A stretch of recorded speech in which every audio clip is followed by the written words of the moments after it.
Good morning, students. Today I am going to start your standard 6 Social Science in History subject. Your chapter number 8 is the Ashoka, the Emperor who gave up war. तो students इस chapter में हम आज देखेंगे, यहाँ पर एक हमें स्टोरी दी है Roshan's rupees. Roshan's culture the crisp notes that her grandfather had given her on her birthday. While she badly wanted to buy a new cast, she also wanted to just see and feel the brand new knots. It was then that she noticed that all of them had a smiling face of Gandhiji printed on the right, and a tiny set of lions off the left.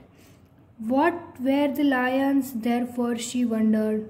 तो students यहाँ पर हम एक छोटी सी story बताई है. तो वहाँ लिखा है रोशन नाम की जो एक चाइल्ड है, तो क्लचर्ड वो क्रिप्स नॉट्स यानी जो नॉट्स होती है उसके ग्रैंडफादर्स ने उसको दी थी उसके बर्थडे पर, यानी उसका जब बर्थडे था तब उसके ग्रैंडफादर ने उसको दी थी. While she badly wanted to buy a new कैस्टी, यानी उसने न्यू कैस्टी बाई की थी. तो she also wanted to just see and feel brand new notes, यानी उसको इतना अच्छा फील हो रहा था कि उसके पास न्यू नोट्स थी. तो he was then that she notice, यानी उसने उसमें नोटिस किया कि ऑल ऑफ देम यानी had a smiling face of Gandhi ji की प्रिंटेड, यानी उसमें क्या था, गांधी जी की साइड में छोटी सी प्रिंट थी on the right side, and a tiny set of lion on the left, यानी लेफ्ट साइड क्या था, टाइनी सेट में लायंस था. तो what were the lions therefore she wondered, यानी ये लायन therefore वो एकदम वंडर हो गई. तो यहाँ पर इसके बाद नेक्स्ट टॉपिक हम देख रहे हैं, a very big kingdom and empire. तो the lion that we see on our notes and coins have a long history. They were carved in stone and placed on top of a massive stone pillar at Sarnath, about which you read in chapter 7. तो ये जो lion है वो see in our notes and coins है, वो तो हम देखते ही है, नोट्स जो नोट्स होती है रुपीस की और कॉइन्स पर हम देखते ही है, और हैव अ लॉन्ग हिस्ट्री है वो. तो they were carve in stone और and place on top of a massive stone, यानी वो क्या है, तो टॉप ऑफ मासिव स्टोन है पिलर एट सरनाथ की जो पिलर है उसके पर है, अबाउट विच हमने चैप्टर 7 में देखा था.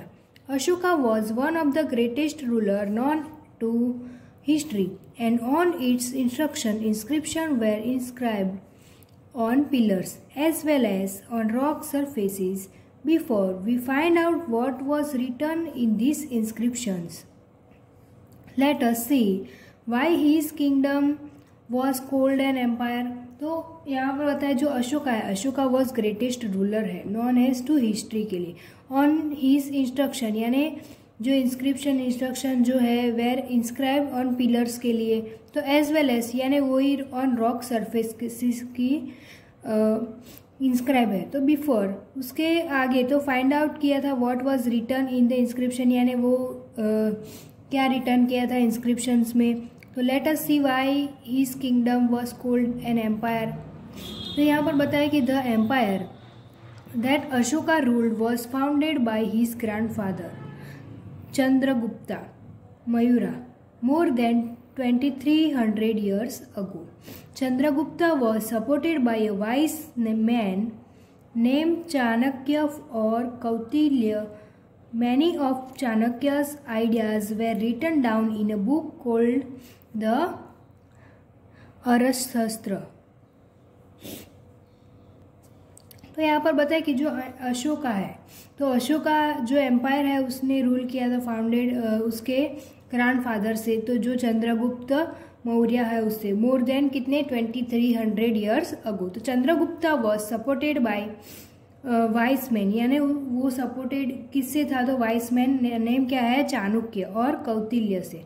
Many of Chanakya ideas were, यानी मैनी आइडिया जो आइडियाज थी चाणक्य की वेर रिटन डाउन, बुक में उसने रिटन डाउन की थी। वो कौन सी बुक थी, तो अर्थशास्त्र। इसके बाद देखें कि dynasty, when members of same family become rulers one after another, the family is often called a dynasty. The Mayuras were a dynasty with 3 important roles: Chandragupta, his son Bindusara and Bindusara's son Ashoka.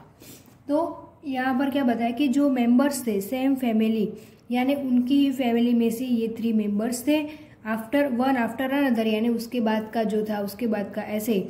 तो the family is often called dynasty, तो वही उनके ही family में से वो लोग थे। तो the Mauryas were a dynasty with 3 important ruler, यानी मयूरास के अंदर डायनेस्टी में कितने 3 इम्पोर्टेंट रूलर्स थे। चंद्रगुप्ता था, उसका सन था बिंदुसरा और उसका सन था Ashoka.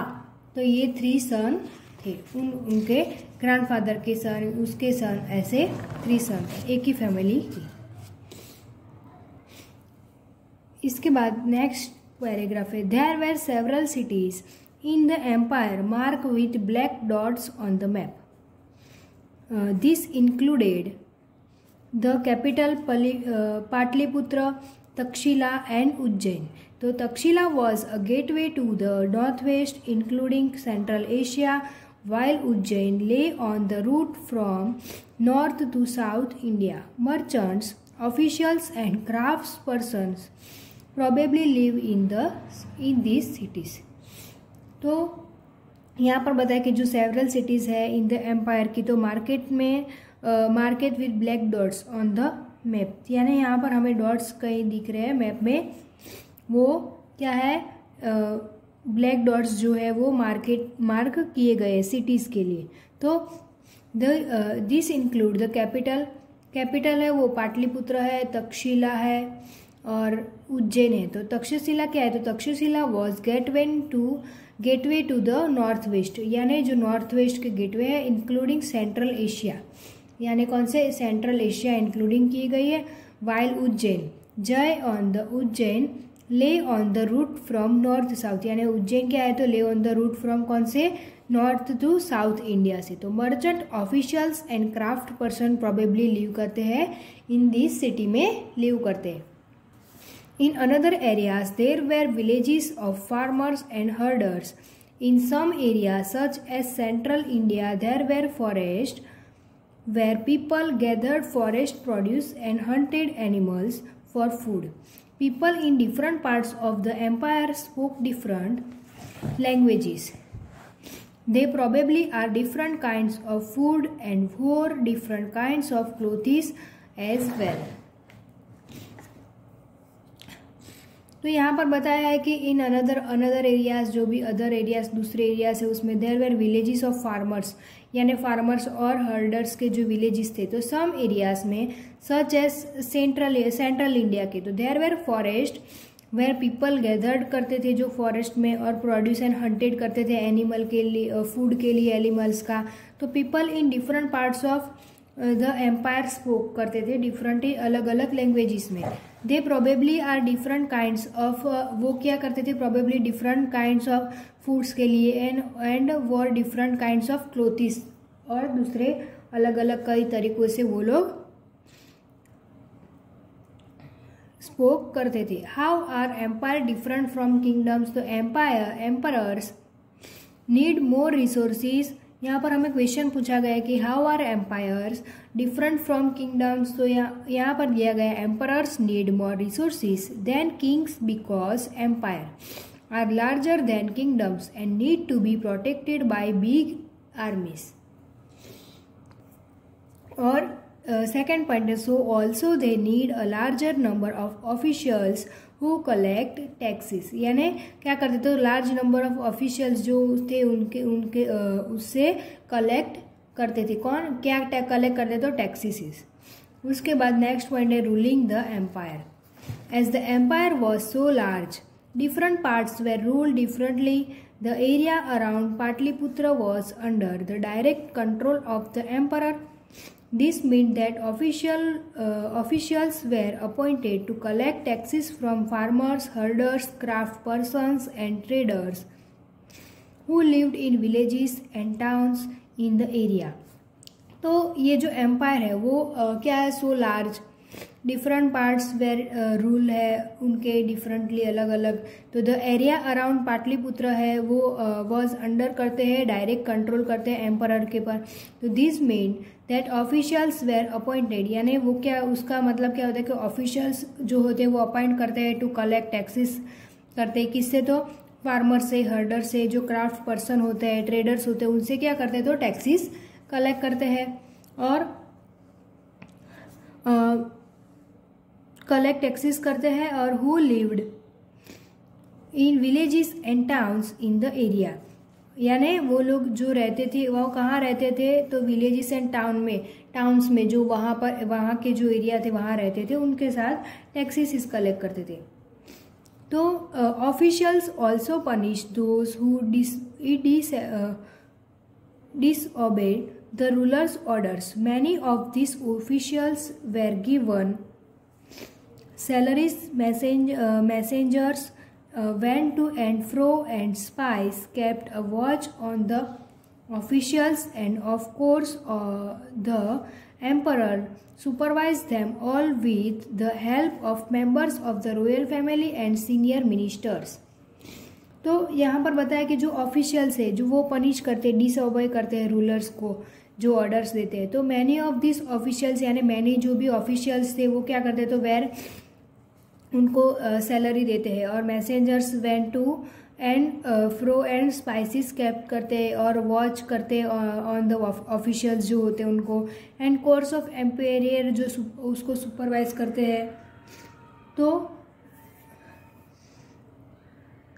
With the help of members, यानी वो हेल्प करते हैं रॉयल फैमिली के जो भी मेंबर्स होते हैं और सीनियर मिनिस्टर जो होते हैं उनको.